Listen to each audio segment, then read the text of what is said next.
Jhargram, Ushagram, Madhyamgram, Facebook, YouTube, Instagram সকল দর্শকদের জানাই প্রণাম। শুরু করতে চলেছি আরেকটা episode here at game with gurus. চলে আসুন সবাই, করে ফেলি আবার একটা তুলকালাম করা এপিসোডের সূচনা। তো এই এই ভিডিওতে আমরা টার্গেট আপনাদের অনেকে আমাদের কাছে রিচ আউট করেছে about about wild card draft, because অনেকে হালান্ড বা সালার ওপর একটা ট্রেড অফ নিয়েছে। এবং অবশ্যই লাস্ট গেম উইকে আমরা দেখেছি যে প্রিমিয়াম যারা পয়সা নিচ্ছে তারা প্রিমিয়াম পয়েন্টসও দিচ্ছে। তো সেই আন্ডারস্ট্যান্ডিং থেকে আমরা এই ভিডিওতে কভার করব অ্যাবাউট ওয়াইল্ড কার্ডস। যদি আপনারা ওয়াইল্ড কার্ড খেলতে চান, তো কিভাবে ওয়াইল্ড কার্ড খেলতে পারেন, কোন কোন প্লেয়ারদের নিতে পারেন, এবং কিরকম কিরকম ভাবে আপনারা প্লেয়ার চুজ করতে পারেন। তো প্রথমে আমরা দেখে নেবো ড্রাফট ওয়ান। তো ড্রাফট ওয়ানে আমরা প্রথমে নজর রাখবো হচ্ছে একটা একটা ড্রাফট যেখানে আমরা হালান্ড এবং হালান্ডকেই রেখেছি। এবং এই হালান্ড ড্রাফটটাতে আমরা একটা ট্রেড অফ নিয়েছি, একটা ক্যাভিয়াট নিয়েছি, যেখানে আমরা আমরা সালাকে ছেড়ে ডিওগো জটাকে রেখেছি। এবং বেশি কথা না বাড়িয়ে আমি শুরু করবো টিমের শুরুতেই আমরা কথা দেখে নেবো ফ্লেকেন এবং ভল্টিমর। দুজনেই বোর্নমাউথের গোলকিপার, এবং ফ্লেকেন আপনারা জানেন এখনো অব্দি প্রবলি ডেভিড রায়ার পরে সবচেয়ে এফেক্টিভ গোলকিপার ফ্লেকেনই। এবং বোর্নমাউথের থেকে সেকেন্ড গোলকিপারটা নেওয়ার রিজন হচ্ছে এটাই যে আপনারা যদি কখনো একটা ম্যাচে ফ্লেকেনকে বসতে হলো তখন আপনারা কভার্ড, যে আহ, ফ্লেকেন স্টার্ট করলো না তো অন্য কোনো গোলকিপার ব্ল্যাঙ্ক করবে না। তো তো আপনাদের কাছে দুটো গোলকিপারই বোর্নমাউথের থাকবে। এবং অবশ্যই টাফ গেমসে ভালো গোলকিপারের বেশি পয়েন্টস দেওয়ারও চান্স থাকে।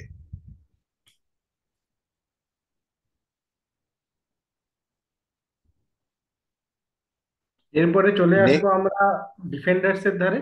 ডিফেন্ডার্স এর মধ্যে প্রথমেই আছে সালিবা। আর্সেনালের ফিক্সচার্স ভালো এবং আর্সেনাল ডিফেন্সটাও যথেষ্ট সেটেল, তো সেখানে সালিবা আমাদের এই টিমে ফিচার করছেই। তারপরেই থাকছে ডাঙ্ক। ডাঙ্কের আর্সেনালের সাথে খেলা, কিন্তু আর্সেনালের সাথে খেলা হলেও আহ, আমরা আশা করব যে ব্রাইটন একটা ভালো টাফ ফাইট দেবে। এবং ডাঙ্কের পরবর্তী ফিক্সচার্সও ভালো এবং ব্রাইটন ভালো এই সিজনে ফলাফল করবেন, এবং আপনারা ডাঙ্কে লং টাইমের জন্যও নিজেদের টিমে রাখতে পারেন, সেই জন্যই আমরা ডাঙ্কে রেখেছি আমাদের কম্বিনেশনে। এছাড়াও আহ, জনসন জনসনেরও ফিক্সচার্স ভালো ইপসুইচে। তিনি একজন বাজেট ডিফেন্ডার, এবং আমাদের যেহেতু কম্বিনেশনে কয়েকটা বাজেট ডিফেন্ডার রাখতেই হবে, সেই জন্য ইপসুইচের জনসনকে আমরা তুলে ধরে এখানে আমাদের টিমে নিয়ে এসেছি। এবং আমরা কিছুদিন জনসনকে নিয়ে আগে কয়েকটা ফিক্সচার্সই এই টিম নিয়েই এই কম্বিনেশন নিয়েই চলবো, সেই জন্য জনসন জনসন আছে। তাছাড়া আমরা একজন প্রাইম ডিফেন্ডার আলেকজান্ডার আর্নল্ডকে রেখেছি, কারণ আমরা দেখেছি প্রথম দুটো গেম উইকে যে লিভারপুলের ডিফেন্সটা যথেষ্ট সেটেল, এবং আলেকজান্ডার আর্নল্ড সেট পিস সিচুয়েশনেও যাচ্ছে এবং কর্নার্সেও যাচ্ছে। এবং লিভারপুলের টিমের থেকে আমরা ক্লিন শিট আশা করব নেক্সট কয়েকটা গেম উইকের মধ্যেও। এবং প্রথম আমরা যদি বলি 19টা গেম উইকের মধ্যেও আমরা আলেকজান্ডার আর্নল্ডের থেকে ভালো পয়েন্ট আশা করব। তো সেখানে যেহেতু আমরা একটা সেটেল টিম বানানোর চেষ্টা করছি, সেহেতু আমরা একটা প্রাইম ডিফেন্ডার আলেকজান্ডার আর্নল্ডকে রেখেছি। তাছাড়া কনসা থাকছে, কারণ কনসার আমরা যদি রেঞ্জটা দেখি 4.5, এবং কনসার ফিক্সচার্স গুলিও ভালো। নেক্সট খেলাটা হচ্ছে লেচেস্টারের সাথে, এবং আমরা যেরকম আগের ভিডিওতেও দেখলাম ফিক্সচার ডিফিকাল্টি রেটিং এও কনসার ফিক্সচার্স গুলি কিন্তু বেস্ট ব্যালেন্স, সেই জন্যই আমরা কনসাকে রেখেছি। তো এই পাঁচজনই আমাদের আপাতত ডিফেন্সে থাকবে টিমে। নেক্সট আমরা চলে আসছি মিডফিল্ডে, যেটা আমরা প্রথমেই দেখলাম যে আমাদের যেহেতু ব্যালেন্স টিম তৈরি করতে হবে, এমন আমরা ফিক্সচার ডিফিকাল্টি রেটিং অনুযায়ী আমরা টিম সিলেক্ট করব। তো সেই হিসেবে রজার্স, যার অ্যাস্টন ভিলার হয়ে খেলছে রজার্স, তো তার ফিক্সচার্স কিন্তু খুবই ভালো ফিক্সচার্স আছে নেক্সট 4-5টা গেম উইক পর্যন্ত। তো সেই হিসেবে একটা বাজেট মিডফিল্ডার হিসেবে 5.0 মিলিয়ন পাউন্ডে রজার্স একটা সব থেকে বড় চয়েস, সব থেকে বড় একটা প্লেয়ার, যেটা সব ম্যানেজারাই আমরা দেখলাম যে ট্রান্সফার ইনস এর মধ্যে প্রত্যেকটা ম্যানেজার্সই কিন্তু রজার্স এর উপরে নজর রেখেছে। And সেই কারণে আমরা রজার্সকে নিয়েছি। দুটো কারণ, একটা হচ্ছে তার ফিক্সচার্স ভালো, আর প্লাস হচ্ছে আমাদের টিমটাকে ব্যালেন্স রাখার জন্য একটা কম বাজেটের এর থেকে ভালো রিপ্লেসমেন্ট, মানে মানে এর থেকে ভালো কোনো মিডফিল্ডার আর এই রেঞ্জে নেই। নেক্সট আমরা চলে আসছি ডিওগো জোটা। দেখুন 7.5 রেঞ্জে, 7.5, 7.6 রেঞ্জের প্রচুর মিডফিল্ডার্স আছে, but according to the form and লিভারপুলের ফিক্সচার অনুযায়ী আমরা ডিয়েগো জোটাকে চুজ করেছি। তো এখানে অনেক অপশন ছিল, বাট ডিয়েগো জোটার লাস্ট দুটো লাস্ট দুটো গেম উইকে পারফরমেন্সের কারণে আমরা ডিয়েগো জোটাকে চুজ করেছি। নেক্সট আমরা যেটা আমাদের আগের ভিডিওতে আমরা যেটা ডিসকাস করেছিলাম এমবিউমোকে নিয়ে, তার প্রেডিক্টেড পয়েন্টস অ্যান্ড তার ফিক্সচার্স নিয়ে। ব্রেন্টফোর্ডের ফিক্সচার্স আপাতত নেক্সট 3-4টে গেম উইক কিন্তু খুবই ভালো, অ্যান্ড পরের গেম উইকে সাউদার্ন সাথে হোমে খেলা আছে, তো আশা করব ব্রেন্টফোর্ড একটা ভালো স্কোর বা একটা ভালো শুরু করবে নিজের হোম ম্যাচে। তো সেই কারণে এমবুমো উইজার মতো যে একটা যুগলবন্দি আছে ব্রেন্টফোর্ডে, সেই থ্রুতে এমবুমে অ্যাসিস্ট বা গোলের পয়েন্ট প্রেডিকশন আমাদের কাছে অনেকটাই, সেই কারণে 7.0 মিলিয়ন পাউন্ডে একটা ভালো চয়েস। নেক্সট চলে আসছে আরেকটা স্মিথ রো, যেটা আমরা দেখলাম ফুলেম লাস্ট দুটো গেম উইকে দুর্দান্ত খেলেছে, এবং এই 5.6 বা 5.5 রেঞ্জের মধ্যে স্মিথ রো হচ্ছে একটা অনবদ্য সিলেকশন। কারণ এই রেঞ্জে স্মিথ রোর থেকে অন্যদিকে আর আমরা কোনো দিকেই তাকাতে পারবো না। সব থেকে বড় কথা হচ্ছে ইপসিচ টাউন যে নতুন টিম এবারে উঠে এসছে, তার সাথে খেলা ফুলহ্যাম যে ফর্মে আছে, আশা করবো স্মিথ্রো আগের গেম উইকে যেমন পয়েন্ট দিয়েছে, নেক্সট কিছু গেম উইকেও সেই পয়েন্ট দিয়ে আমাদের টোটালস করে সাহায্য করবে। Last but not the least, Palmer. চেলসির আগের উইকে আমরা দেখেইছি, পালমার যখন জেগে ওঠে তো 17 পয়েন্টস দিয়ে যায়, অ্যান্ড একটা গেম উইকে নিজের দমে পয়েন্টস এদিক থেকে ওই দিক করে দেয় লিগে। তো সেই কারণে পালমারকে নেওয়ার একটাই কারণ, অনেকগুলোই কারণ, বাট পালমারকে নিয়েছি কারণ এর অনেক অপশন ছিল। সন আছে 10.5 মিলিয়নে, সাকা আছে। বাট যদি আমরা ফিক্সচার্স ডিফিকাল্টি অ্যানালিসিস এর থ্রু দিয়ে যাই, তো পালমারের মানে চেলসির কিন্তু ফিক্সচার্স নেক্সট 5টা গেম উইকে কিন্তু পুরোটাই গ্রিন, যেটা আমরা আগের ভিডিওতে দেখেছি। সেই কারণে আমরা পালমারকে চুজ করেছি। অ্যান্ড প্লাস চেলসি এখন একটা একত্রিত হয়ে একটা ভালো মাদুয়েকে, পালমার, এখন এইসব প্লেয়ার গুলো, একটা জ্যাকসন, এর একটা ভালো একটা কম্বিনেশন তৈরি করে খুব দুর্দান্ত খেলছে। And সেইখান থেকে আমরা পয়েন্ট পেয়ে আমাদের লিগে যদি ভালো পয়েন্ট বা টোটালস করে যেটা যদি অ্যাড হয়, সেটা আমাদের জন্য খুব ভালো। সেই হিসেবে আমরা পালমারকে নিয়েছি। অ্যান্ড এই হলো আমাদের 5টা মিডফিল্ডার। নেক্সট ফরওয়ার্ডে যাবে সেটা অন্য ডিসকাস করবে। তো কোল পারমার বা গোল পারমার আপনাদের জন্য এই গেম উইকে একটা একটা ভালো ক্যাপ্টেন্সি পিকও হতে পারে, কারণ ক্রিস্টাল প্যালেসের ডিফেন্স খুব একটা সলিড নয়। সেখানে আমরা দেখছি প্রিমিয়াম পিকস যারা সালা বা হাল্যান্ড বা এবং অবশ্যই সাকা, ডিয়েগো জটা, এদের ফিক্সচার কিন্তু বেশ রেলিভেন্ট টিমের এগেনস্টে। সো একটা ডিফারেন্সিয়াল ক্যাপ্টেন্সি পিকও হয়ে হয়ে দাঁড়াতে পারে কোল পারমার আগামী গেম উইকের জন্য। এবং অবশ্যই যেমন কিশোর বললো, ফরওয়ার্ডের দিকে যদি আমরা নজর রাখি, তো এই টিমটাতে আমরা কিন্তু 3টে ফরওয়ার্ড খেলানোর চেষ্টা করছি। তো আপনারা দেখবেন 3টে ফরওয়ার্ডই রেলিভেন্ট, এবং 3টে ফরওয়ার্ডই কেউ প্লেস হোল্ডার নয়। 3টে ফরওয়ার্ডই যারা যারা যথেষ্ট ভালো খেলেছে আপাতত গেম উইক, দুটো গেম উইকের নিরিখে যদি দেখা যায়। প্রথমেই অলি অলি ওয়াটকিন্স, যে মানে মানে ভালো খেলেছে বলাটা ভুল হবে, কিন্তু তার তার তার তার এগেনস্টে ক্রেডেন্সিয়ালস আছে, তার ডেটা আছে তাকে ব্যাক করার জন্য, যে অলি ওয়াটকিন্স লেস্টারের মতো একটা একটা রেলিগেটেড ডিফেন্সে ডিফেন্সে ছাড়খাড় করে দিতে পারে। এবং জোয়াও পেড্রো, যেরকম 5.5 মিলিয়নে একটা একটা বাজেট ফরওয়ার্ড, কিন্তু জোয়াও পেড্রো এবং যেমন আপনারা দেখেছেন ড্যানি ওয়েলব্যাক, দুজনের মধ্যে একটা কম্বিনেশন চলছে। জোয়াও পেড্রো হয়তো second fiddle at the moment compare to Danny Welbeck, কিন্তু জোয়াও পেড্রো গেম চেঞ্জার। এবং আর্সেনালের এগেনস্টে ব্রাইটন যদি কিছু ভালো করে, তো জোয়াও পেড্রোর পা থেকে গোলটা আসতেই পারে। এবং লাস্টলি হ্যালান্ডকে নিয়ে আমার কিছু বলার নেই। এর্লিং হ্যালান্ড, তো অবশ্যই এই ড্রাফটার পিছনে সবচেয়ে বড় নাম হচ্ছে এর্লিং হ্যালান্ড, এবং এর্লিং হ্যালান্ড লাস্ট গেম উইকে দেখিয়ে দিয়েছে এর্লিং হ্যালান্ড কি কি করে দেখাতে পারে। তো এই ছিল আমাদের ড্রাফট 1। এবার নজর রাখবো আমরা পরের ড্রাফটে।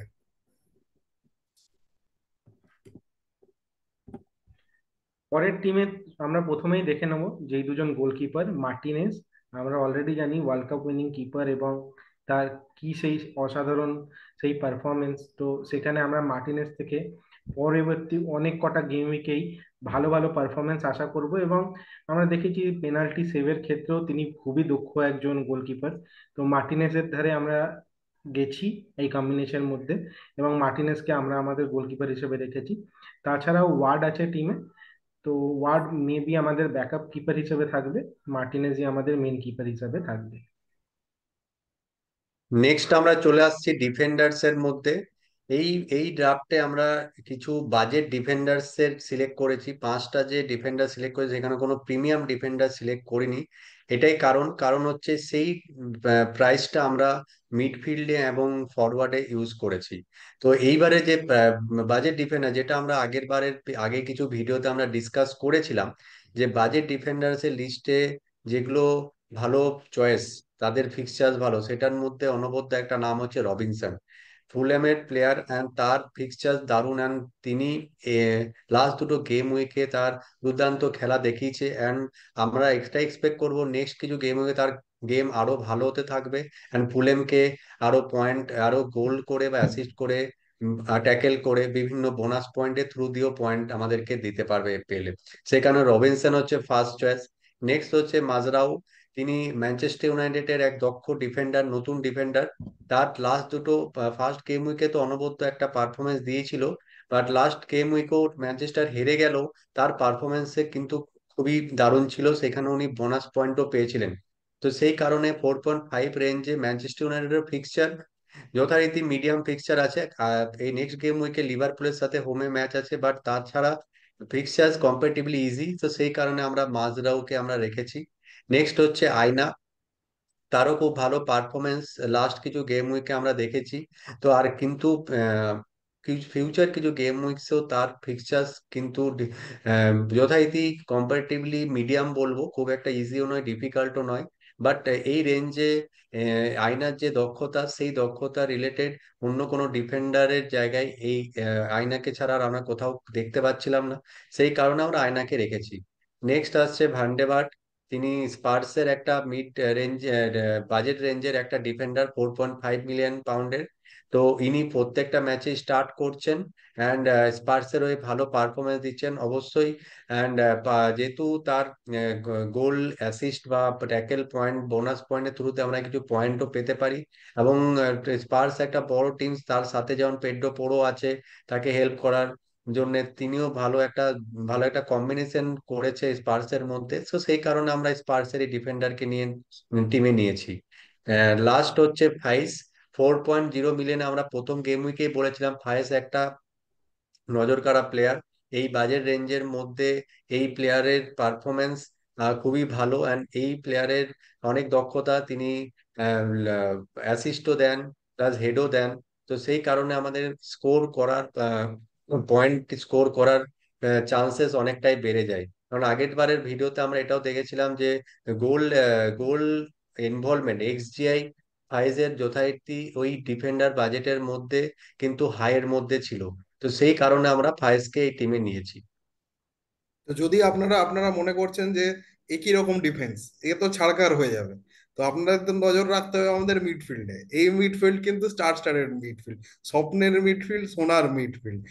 এমিল স্মিথরও যদি থাকে ডান প্রান্তে, আপনাদের ইপসউইচের মতো একটা রেলিগেটেড টিম, যাদেরকে একটা একটা জাস্ট সদ্য প্রমোটেড টিম, যার সাথে দুটো টিমই যারা এর আগে খেলেছে তারা মোটামুটি, লিভারপুল বলুন কি ম্যানচেস্টার সিটি বলুন, তারা গোলের বন্যা বই দিয়েছে। তো ফুলহ্যামের থেকেও আমরা সেরকম আশা করব, উইথ এমিল স্মিথরও finding the back of the net, এবং নিজেকে নিজেকে আর্সেনাল থেকে আস্তে আস্তে ফুলহ্যামে প্রতিষ্ঠিত করার একটা সূচনা সে শুরু করে দিয়েছে। এবং মর্গান রজার্সও আছে তার সাথে। অ্যাস্টন ভিলার সব প্লেয়ারদের মধ্যে যে যে প্লেয়ারটা সবচেয়ে বেশি চোখে লেগেছে, যে প্লেয়ারটা সবচেয়ে বেশি দৃষ্টি আকর্ষণ করেছে, 5 মিলিয়ন দাম হলেও কিন্তু সে অলরেডি অনেক এফপিএল ম্যানেজারেরও নজর নজর কেড়েছে। যেমন আপনারা দেখতে পাচ্ছেন অলরেডি তার দাম কিন্তু 5.1 হয়ে গেছে। এবারে আমি চলে আসি স্বপ্নের মিডফিল্ডের ট্রায়ো, মাথার দিকে। পারমার, চেলসির পারমার, যে যে আগের ম্যাচে 17 পয়েন্ট দিয়েছে, তো এই ম্যাচে ক্রিস্টাল প্যালেসের সাথে খেলা তার গেম উইক 3-তে, এবং সে একটা ক্যাপ্টেন্সি দাবিদারও হয়ে দাঁড়াতে পারে। সুলতান অফ সুইং ইজিপসিয়ান কিং মো সালাকে নিয়ে কিছু বলার দরকার নেই। সে তাকে তাকে ড্রাফটে ফিট করার জন্যই আমরা ওই ট্রেড অফ গুলো নিয়েছি, যেখানে আমরা গোলকিপার, কিছু বাজেট গোলকিপার এবং বাজেট ডিফেন্ডারকে আমাদেরকে টিমে রাখতে হয়েছে। কিন্তু অবশ্যই মোহাম্মদ সালার মতো প্লেয়ারকে যদি আপনারা গেম উইক 3-তেও না নিচ্ছেন, গেম উইক 4 অনওয়ার্ডস তিনি কিন্তু একটা আনবিটেবল পিক।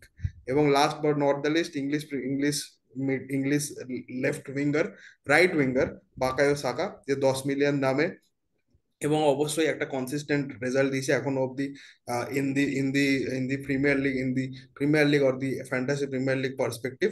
তো তার থেকেও আমরা ভালো কিছু আশা করতেই পারি। ব্রাইটনের সাথে একটা হাড্ডাহাড্ডি ম্যাচ হয়ে দাঁড়াতে পারে আর্সেনালের, কিন্তু আর্সেনাল যেহেতু টাইটেল কন্টেন্ডার, তো আমরা মনে করতে পারি যে এই ম্যাচে আর্সেনাল নিশ্চয়ই নিজেদের ভালোভাবে ফুটিয়ে তুলবে। এরপরে আমরা দেখে নেবো এই টিমটির ফরওয়ার্ড লাইন। তো ফরওয়ার্ড লাইনে আমাদের প্রথমেই একজন থাকছে যাকে ছাড়া আমরা ফরওয়ার্ড লাইন ভাবতে পারি না।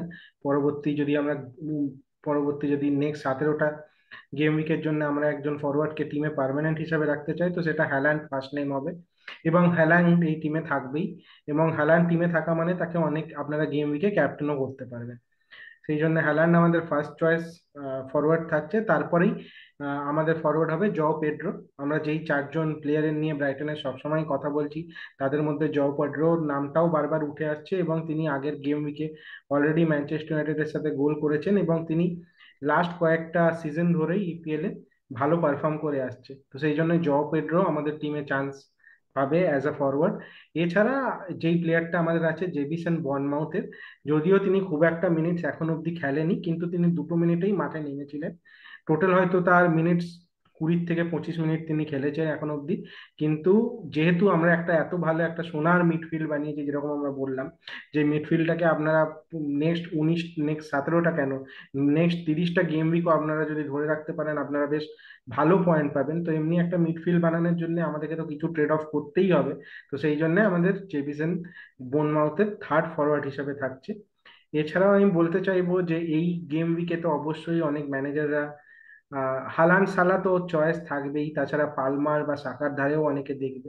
কিন্তু একটা প্লেয়ার যাকে হয়তো ডিফারেন্সিয়াল ক্যাপ্টেন হিসেবে আমরা ইউজ করতে পারবো, সেটা হচ্ছে স্মিথ রো। কারণ তার খেলাটা হচ্ছে ইপসুইচের সাথে, এবং আমরা দেখেছি ইপসুইচের সাথে আগের ম্যাচে হালান্ড গোল করেছে, এবং স্মিথ রোয়েরও এই ম্যাচটিতে ব্রেস বা হ্যাটট্রিক করার ভালো রকম চান্স থাকবে। এটা আমার পার্সপেক্টিভ, এবং আমার মনে হয় আমার দুজন কো ক্রিয়েটরেরও একমত হবে এই জিনিসটার সাথে। কি বলো কিশোরানন্দ? আমি বলবো যে অবশ্যই আমাদের যে সোনার মিডফিল্ড আছে, সোনার মিডফিল্ডে যে কোনো প্লেয়ারকে আমরা তুলে যদি আমরা ক্যাপ্টেন করি, কেউ আমাদেরকে নিরাশয় করবে না। তো সেই জায়গায় আমি বলবো পালমারের স্মিথ্র। তো আপনি যেটা যেটা সন্দীপ যেটা তুই বললি সেটা হচ্ছে স্মিথ্রোর ফিক্সচার ইপসিচ টাউনের সাথে আছে। বাট আমি বলবো পালমার যে ফর্মে আছে অ্যান্ড যেটা ক্রিস্টাল প্যালেসের যে ডিফেন্স, সেই হিসেবে কিন্তু পালমারেরও কিন্তু মানে ওজনটা অনেক ভারী। ঠিক আছে, পালমারও কিন্তু অলরেডি দেখিয়ে দিয়েছে ও একা কি করতে পারে, অ্যান্ড একটা গেম উইকে একা কত পয়েন্ট দিতে পারে। তো সেই হিসেবে পালমারও কিন্তু একটা বলবো দল ভারীর মতো প্লেয়ার, মানে যাকে অনেক ম্যানেজার্সরা কিন্তু ক্যাপ্টেন করবে। তো আমার মতে এই গেম উইকে পালমার কিন্তু একটা চয়েস হতে পারে। এবং অবশ্যই একটা বাচ্চা ছেলে এমিল স্মিথরও 5.5 মিলিয়ন তার দাম, তাকে আমরা টিমে নিয়েছি। যদি যদি তাকে ক্যাপ্টেনশিপ দিকে তাকাতে হয়, এটা খুবই একটা ডিফারেন্সিয়াল চয়েস হবে, যেটা অবশ্যই আপনাকে কিছু পয়েন্টস বাড়াতে পারে। কিন্তু আমাদের দেখতে হবে যাদের উপর আমরা বেশি দাম দাম দিয়ে যাদেরকে নিয়ে এসেছি টিমে, সেই আমাদের ওই চার মাথা সাকা, সালা, পালমার এবং হালান্ড, এই চারজনকে যদি আমরা ক্যাপ্টেন্সি নাই করি, তো আমি তো মনে করি যে এটা একটা বিরাট বড় মিসও হয়ে যেতে পারে। কারণ এরা এই সব প্লেয়াররা কিন্তু নিজেদের দিনে যথেষ্ট ম্যাচ ঘোরানোর ক্ষমতা রাখে, এবং 2-3টে গোল একা করে দেওয়ার ক্ষমতা রাখে। সেই সেই কথা মাথায় রেখে আমার চয়েস হবে অবশ্যই বাকায়ো সাকা। একটা ডিফারেন্সিয়াল চয়েস, এবং ব্রাইটনের সাথে খেলা হোম ম্যাচ তার। কিন্তু আর এখনো অব্দি সে সেই অনুযায়ী কোনো out of the roof point দেয়নি। তো অবশ্যই আগামী গেম উইক হয়ে দাঁড়াতেই পারে তার জন্য একটা ফাটাফাটি গেম উইক। হ্যাঁ, তাহলে আমরা যেরকম দেখলাম আমাদের, তাহলে আমরা যদি দেখি পরবর্তী সময় আমরা দেখবেনও হয়তো এপিএল অ্যানালিসিসে যেই 5জন ফার্স্ট প্লেয়ার যাদেরকে ম্যানেজার হিসাবে এই এই সিজনে এই গেম উইকটার জন্য এপিএল ম্যানেজাররা দেখবে, তারা 5জনই আমরা বলতে পারি আমাদের টিমটাতে আছে। এবং এই টিমটা আপনারা যদি ইউজ করেন তাহলে একটা খুবই ভালো পয়েন্টস পাবেন, not only in game week 3, going forward বাকি 17টা গেম উইকের জন্য। তো এটাই ছিল এই এই ভিডিওতে আপনাদের জন্য আমাদের কন্টেন্ট। আমাদের সাথে আমাদেরকে সাপোর্ট করতে থাকুন, চ্যানেলটিকে লাইক করুন, শেয়ার করুন, সাবস্ক্রাইব করুন। Thank you, good bye.